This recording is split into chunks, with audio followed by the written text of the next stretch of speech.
National Weather Service in Raleigh has issued a severe thunderstorm warning for East Central Lower County, Southwestern Harnett County, Lee County, until 5:30 p.m.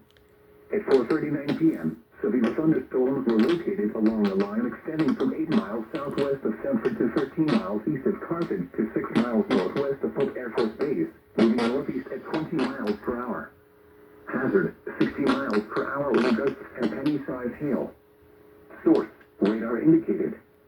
Impact, expect damage to roofs, siding, and trees.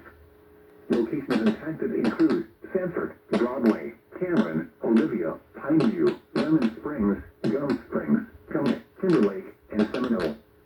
For your protection, use an interior room on the lowest floor of a building. Repeating, a severe thunderstorm warning has been issued until 5:30 p.m. for the following counties in North Carolina, Harnett, Lee, and more.